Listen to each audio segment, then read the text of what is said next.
another video. And before I start this video, I just want to say thank you guys so much again for all the nice comments that I get, especially from the regulars. You know who you are. Like, I want to put every single one of you guys' names on here, but I feel like if I forget someone, it's like kind of evil. Like, I wouldn't, but you know what I mean. I want to include everyone who watches. So yeah, thank you so much. One way that I've thought about to show my appreciation is that, well, let me just give a little bit of backstory. So, like a lot of people in their life, they go through difficult times, and if that's because you lose someone that you love, or you go through heartbreak, or anything that makes you feel sad, it's always nice to have someone there to talk to. And I know for a lot of my life, I didn't have anyone to talk to, and I know how sad that made me feel. So I know this is a bit of a downer, I'm sorry, but it has reason. I want to say to any of you guys listening, if you're going through anything that you feel like you don't have anyone to talk to about, or that you feel like you're completely alone, that no one will understand you, I've written my Snapchat. You can also send me an email if you're more comfortable with that, but I've dropped my Snapchat in the description, where you can add me and you can send me a message on there about something that you're struggling with. And me, as a person who's gone through a lot of stuff myself, I would love to help you guys, because you guys help me so much just by watching. You make me so happy. You make my days worth a lot more, honestly. And it's not me trying to be like sad and all that, but I just want to say that to you guys, that I don't look at this as numbers. I don't look at this as I'm talking like I have 1 million subscribers up, but you know what I mean. Like, I don't look at you guys as just little names on my phone and that I can reply to. You're real people, as real as me. So if you guys are going through anything, I want to help you. I'm not going to say that I'm going to solve, but someone to talk to. And if you want someone to talk to, then feel free to send me a message. You can, of course, you don't have to say anything that you don't want to say. You don't even have to contact me or anything like that. But again, if you just need someone to talk to, then I'll always be here. Alright, as your friend. So I just want to get that out of the way to really let you guys know that what you guys do for me, I want to do that back. But yeah, sorry, that's a bit of a weird start, I guess. But I just want you guys to know that you mean a lot to me. You really, honestly do. So, today, oh my god, look like a straight ghost there. Today, we're going to be talking about the Jersey Devil.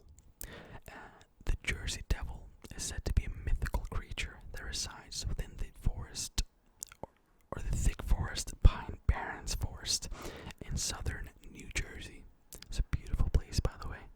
Not that I've been there, but I see pictures. It's described as the winged creature with small arms compared to its size. Some accounts also report it to having horns with like a tail behind it, so it's like kind of like a horse. That's the way I would think of it as. A phone, hello, work. The face or the head is mostly described as looking like that of a goat, or a horse, as I said. So far, this thing, I guess you can call it, sounds very creepy. I don't know if you can hear that. That's my hamster, I think you could call it. Sorry about that. During the night, it just goes mental, doesn't it? So, sorry about that. Now, even though this creature, the Jersey Devil, gained its popularity in more recent times, the 1900s, the creature's story goes all the way back to the 1700s, which is much alike with the Loch Ness Monster. This is a thing that's been talked about for generations, hundreds of years. It is not a new invention on the internet. This is a thing that's very real, to a lot of people at least. So, the story, of course, goes back to the 1700s.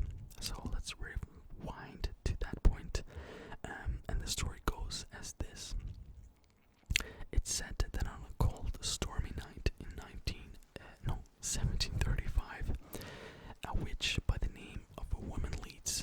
she was known at, gave birth to her 13th child. The newborn was said to be a demon, and the reason why it was a demon is because that allegedly she requested it to be a demon, which, if that is true, can't help it, motherfucker, what the fuck, okay, that quickly started to grow horns, a tail, and head started to resemble more and more of a goat's head. It eventually flew out the window and headed towards the forest, where it's said that it resides to this day. Now it's said that if you go to this forest, you can actually see the structure or the house where this thing was allegedly born. I don't know if that's true. I think it's a lot of folklore, but I respect the drip. Now, let's talk about some people in more recent times who claim to have terrifying encounters with the Jersey Devil. The biggest outbreak of sightings. Now, this really confuses me. I'm sorry, I had to interrupt myself in mid-sentence, but this really fucks me up because this is mental, so just listen to this. The biggest outbreak of sightings of the Jersey Devil happened in 1909. It seemingly started on January 16th, 1909, with reports of strange hoof prints in the snow. So, this is how this story goes. I already heard about this story, as I love the paranormal. So, the story goes that this town in New Jersey, southern New Jersey, they one evening experienced a lot of snow. No, nothing out of the ordinary. They all go to sleep. Probably kids are excited to wake up, play in the snow and all that, and all that fun stuff. They wake up and they start noticing these hoof prints, like not human footprints, like a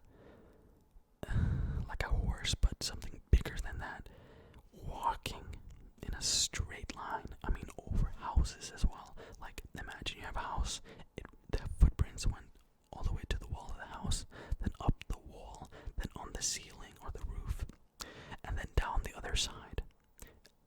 It's like it didn't give a fuck about gravity or something. And this entire town followed these footprints or hoof prints to the edge of the forest. And when it reached kind of the edge, it stopped. You couldn't see the footprints go right or left. It just stopped there. So the people automatically assumed, okay, the only way this makes sense is that if it had flown away, which I guess makes sense why they thought that. Now, during this time, there were a ton of reliable sightings. I mean, if you count all the sightings, it's upwards to 1,000 sightings during 1909. The same year, 1,000 sightings. Now, the kids were not allowed to go outside. I mean, it was like super serious. It was like, come back at 9, George. Like it was like super serious. They were not allowed to go outside. Imagine living back then. You could not go outside as a kid. Schools were actually closed. They were taking it this serious. They were closing schools because of this creature. As well as factories. A lot of things were shut down. Like, imagine because of the coronavirus epidemic right now, they did the same thing because of a demon flying above their city. It's mental. And now it was not just like weird people in the country like, yeah, I saw a demon flying over. Okay, that was a terrible American fucking thing, right? I'm sorry if I offended you there. I wasn't meant to, but you know what I mean. Like, it was like, a little bit people like that. It was the mayor at the time saw this thing, the police saw this thing, and it was as real as a bird. I mean, this thing was real. Something was flying over this town. What that was, who knows? And what's also really strange about this is that before this went really into the news, into the newspapers, a lot of people were reporting at the same time that didn't know each other the exact same thing. The descriptions matched to a T, which is they are seeing something. There's no doubt about that. Whoa, that was sharp. There's no doubt about that. They were seeing something. What that was, I don't know. So it's still unknown today, like what this was. I really want to know. And I'm sure they wanted to know too back then, but yeah. Now, fast forward to 1963. A person by the name of Paul Peterson, a very cool name. Like, I love American names like George Michael. Okay, that's an English singer, but it sounds American. Paul Peterson was a child at the time, was at home. It would seem to be like a night like any other, you know, just relaxing, I guess, on his couch, doing whatever. So out of nowhere, he started hearing very, very strange sounds coming from his basement. Now, I can totally relate to this, not the strange sounds from the basement, but if I did hear something like that as a child, I'd be terrified, and so was he. So he ran to the basement door. There was a little lock on the basement door that he could twist. So as he was doing that, he hears something flying on the door from the other side. Of course, he panicked, but he was able to lock the door. He ran to his sister, took her, and they ran out to the front lawn of the house. Now, the dad woke up from this bang. He ran downstairs and, of course, saw his kids on the front lawn, asked them what the fuck they were doing. Fair enough. They explained that, something is in the basement. So he was like any dad. Alright, kids, I'll show you guys that you guys are fucking retarded, so you guys can go back to sleep. This is fucking bullshit. So he opened the door, and there was nothing there. So he grabbed a flashlight. He walks down to the basement, and the entire basement was trashed. I mean, they described it like as an explosion had gone off there. Everything from Christmas ornaments to chairs to spare furniture. I mean, everything was completely trashed. And the weird thing about that is that all the windows in the basement were completely shut with like nails, and they were never meant to be opened. But for some reason, this thing had managed to get in there. Now they had like a little hole in the basement. I don't know how to describe it, but that's the only way this creature had been able to get in there. So after that, they completely cemented shut that hole, and it never happened again. So another witness in 1972, called Mary Ritzer, it claimed that while driving from a place called Blackwoods to Glassboro, she saw a winged creature about 20 feet in front of her car, 25 feet in front of her car. She described it as being way, way bigger than a human, with wings, obviously flying like up in front of her car. Now her description of the creature completely matches all the previous accounts, and I'm not saying that to give her credibility, but I'm saying like it's a bit strange, and of course you could have read that somewhere. It was a fairly known thing at the time. Which is the thing about these sightings.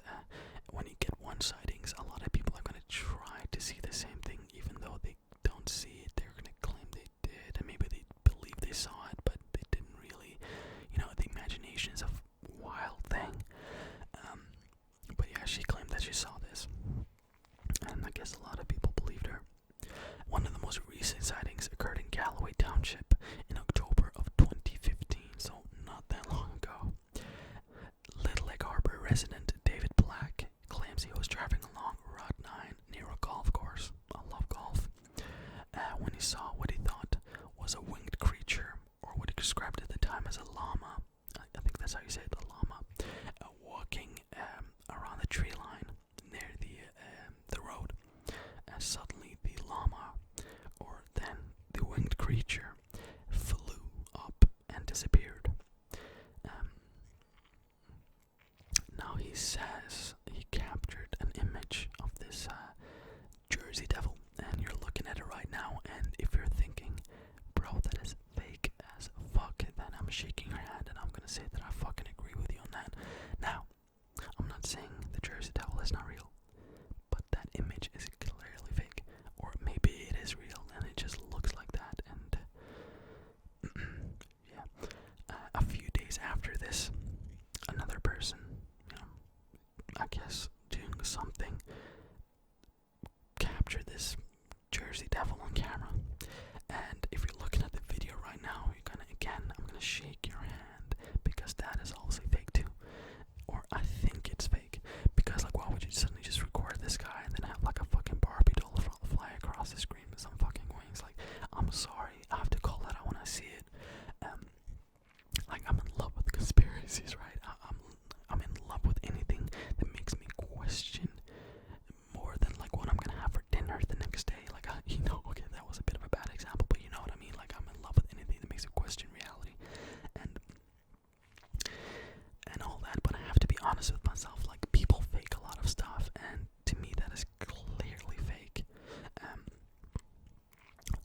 the story that I cannot dismiss is what happened in 1909.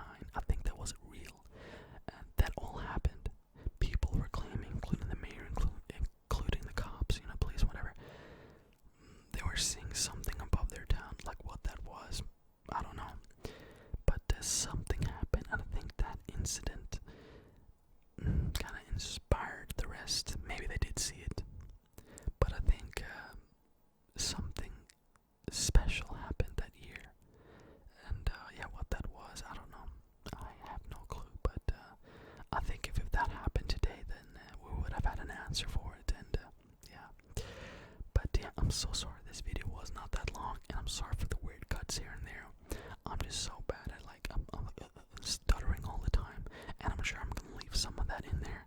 Just because it will take forever to edit out all the stuttering that I have and mispronunciations. But I'm sure you guys can understand what